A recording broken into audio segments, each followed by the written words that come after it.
हमेशा करते हैं कि भाई पत्रकार बहुत अच्छा लिखते हैं, न्यूज़ देते रहते हैं, तो पत्रकारों के ऊपर जो अन्याय होता है उस अन्याय को दूर करना चाहिए। पत्रकारों पर हमले होते हैं, उस हमले को नहीं होना चाहिए। उसके लिए सरकार की तरफ से ज़रूर हम पत्रकारों के साथ हैं। अगर उनके ऊपर अन्याय होता है तो उनको पूरी मदद करने की कोशिश हमारी रहेगी। और आज जन आरोग्य फाउंडेशन की तरफ से पत्रकारों का सम्मान किया है। अलग अलग जो न्यूज़पेपर है उस न्यूज़पेपर में काम करने वाले पत्रकारों का सम्मान करके उनको उत्साहित करने का काम जन आरोग्य फाउंडेशन ने किया है। तो मैं सभी पत्रकारों को हार्दिक हार्दिक को बधाई देता हूँ और वो भविष्य में बहुत अच्छा लिखते रहे, अच्छी न्यूज़ देते रहे और अपने न्यूज़पेपर का नाम बहुत ही अच्छा बढ़ाने का काम करते रहेंगे, ऐसे मैं अपेक्षा व्यक्त करता हूँ। About this special celebration for media, I think is media powerful for India, and he's doing great job for the community. Our love and respect to all. I am here to support him. Our nation for UAE with the media is so strong. I think we here to support and our love for all UAE from Indian community. Thank you. Thank you, sir.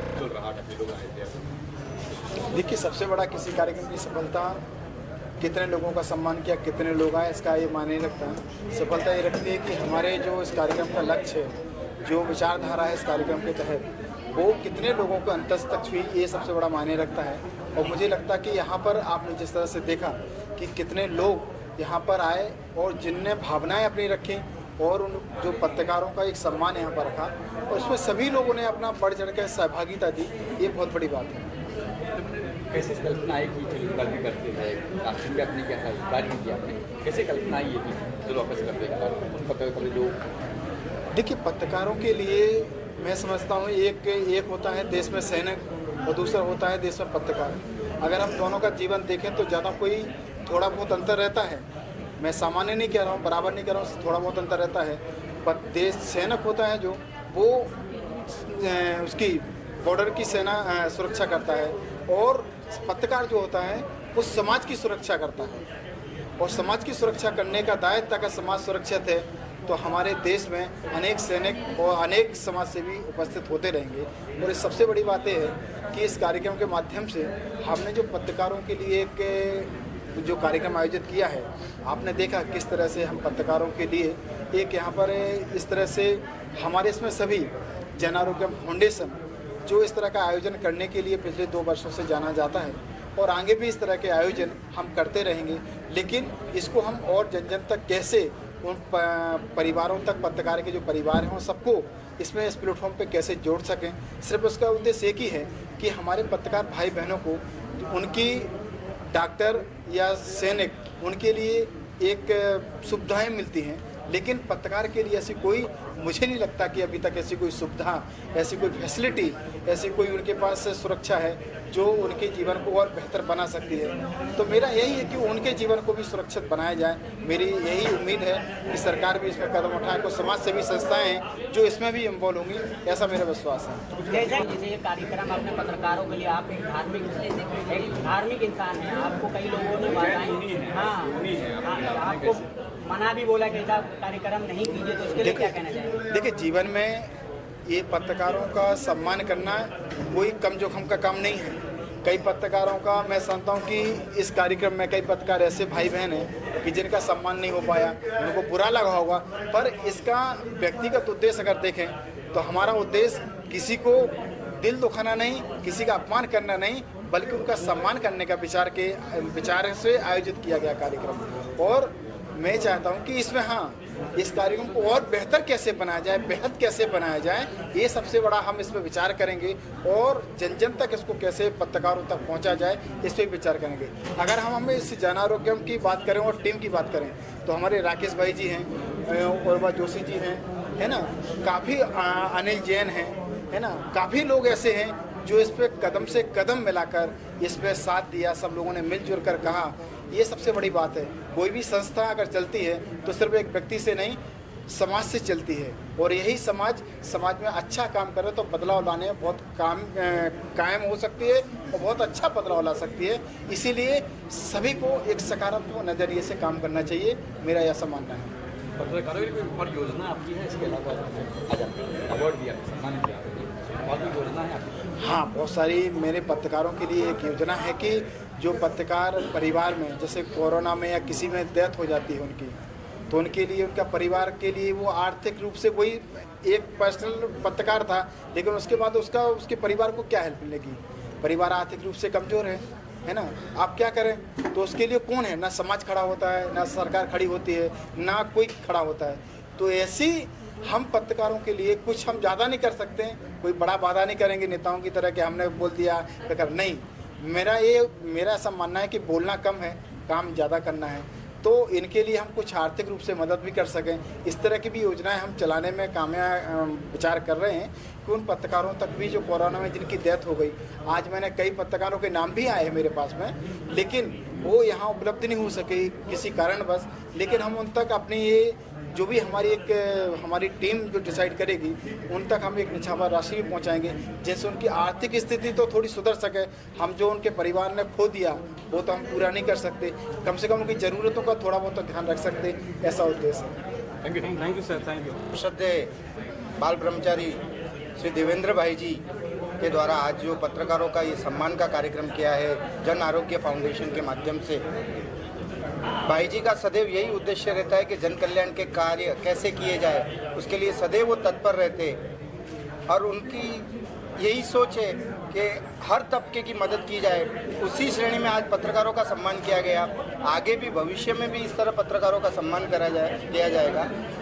लोकतंत्र के एक चौथे स्तंभ पत्रकारिता के लिए भाई जी ने बहुत सोच समझ के ये कार्यक्रम रखा कि अगर पत्रकार निर्भय निडर होकर कार्य करता है तो उनका सम्मान होना उनका हक है। इस तरह की भावना लेकर आज भाई जी ने ये कार्यक्रम किया और सभी अच्छे पत्रकारों को, निडर पत्रकारों को आज सम्मानित किया। इसी तरह हम भविष्य में भी ये कार्यक्रम करते रहेंगे। आज ये हमारा दूसरा कार्यक्रम था, जन आरोग्य फाउंडेशन के माध्यम से दूसरी बार पत्रकारों का सम्मान किया गया है और भविष्य में भी इसी तरह से हम कार्यक्रम करते रहेंगे और लोकतंत्र की चौथे स्तंभ को मजबूत करने के लिए, उनके साथ कंधे से कंधा मिलाने के लिए जन आरोग्य फाउंडेशन खड़ा रहेगा। हमारे संस्थापक अध्यक्ष देवेंद्र भाई जी, उनके साथ हमारी पूरी टीम, महेंद्र भाई है, मैं हूँ और मेरे बहुत सारे उर्वा जोशी जी है, अनिल जैन जी है, हम लोग सब मिलकर आगे भी पत्रकार बंधुओं के लिए जो भी हमसे बन पड़ेगा वो कार्य हम करेंगे। श्री देवेंद्र भाई जी साहब ने जन आरोग्यम ये चालू किया है सिर्फ पत्रकारों के लिए, कि पत्रकारों के लिए आज तक किसी ने भी ऐसा कभी सोचा नहीं, वैसे हमारे गुरुवर्य ने सोचा और इनको हर तरह से सुविधा मिले, इनको साथ सहकार मिले और इनको कोई भी नुकसान होवे तो वो हमारे आदरणीय गुरुवर्य पूरा करने की इच्छा रखते हैं और इसी माध्यम से आज गुरुवर्य ने दूसरा प्रोग्राम किया है और आगे भी हमेशा करते रहेंगे। ये सामाजिक जो संस्था है जन आरोग्य, इसके साथ साथ में कई ऐसी संस्थाएं हैं, कई ऐसी कंपनियां हैं जो हमेशा से एक सहयोग के तौर पे हमेशा एक खड़ी होती हैं और खड़ी होने का तात्पर्य ये है कि जब कोई संस्था निस्वार्थ भाव से जब काम करती है तो कई लोगों तक ये आवाज़ पहुंचती है। और ऐसी ही एक कंपनी है, आप देख रहे हैं डिवाइन जी। डिवाइन का अर्थ जिस तरह नाम है उसका अर्थ भी वैसे गहन है। और डिवाइन के जो हमारे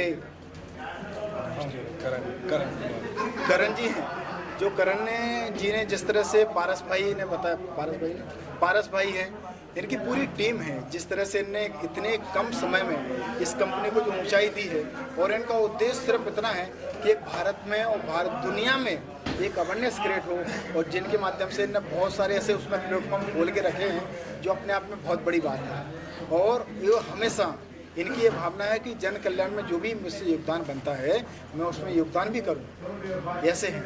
तो हम चाहते हैं कि करण भाई इसमें कुछ कहें। करण सर क्या कहना चाहेंगे? डिवाइन चालू करने का हमारा एक ही उद्देश्य था कि जितने भी लोग हैं यहाँ पे पूरे देश में ग्लोबली हमारे इंडियन रिच कल्चर से जुड़े, जो हमारा रिच कल्चर है एस्ट्रोलॉजी, मेडिटेशन और आयुर्वेदा, इसके सामने इससे लोग जुड़े, इससे लोग सक्सेसफुल हो और इससे लोग अपनी ज़िंदगी में आगे बढ़ें। तो ये उद्देश्य से हमने डिवाइन चालू किया था और टचवुड आज हमारे पास 1000 से भी ज़्यादा एस्ट्रोलॉजर्स हैं, हीलर्स हैं, आयुर्वेदा एक्सपर्ट्स हैं और बहुत सारे लोग डिवाइन ऐप पे जुड़ रहे हैं और बहुत अच्छी बातें ऐप के बारे में बता रहे हैं और कैसे उनकी ज़िंदगी बदल रही है ऐप पे आने के बाद, कैसे उनकी ज़िंदगी बदल रही है मेडिटेशन करने के बाद, ध्यान करने के बाद। ये एक अपने में एक बहुत बड़ी अचीवमेंट है कि हम हमारे ऐप के माध्यम से लोगों की ज़िंदगी चेंज कर पा रहे हैं, लोगों को एक अच्छी रास्ता दिखा पा रहे हैं, उनको सक्सेसफुल बना पा रहे हैं। तो मैं गुरुजी का धन्यवाद करता हूँ। गुरुजी से कैसे जुड़े आप? गुरुजी का आशीर्वाद हमारे साथ हमेशा रहा है और इसके लिए भी उनने काफ़ी अच्छा आशीर्वाद दिया था और उनके आशीर्वाद से ही आज ये ऐप सब आपके सामने है। तो thank you Guruji, thank you so much, धन्यवाद। बिल्कुल, पहली बात तो बहुत धन्यवाद भाई जी को, यहाँ पे बुलाया उन्होंने।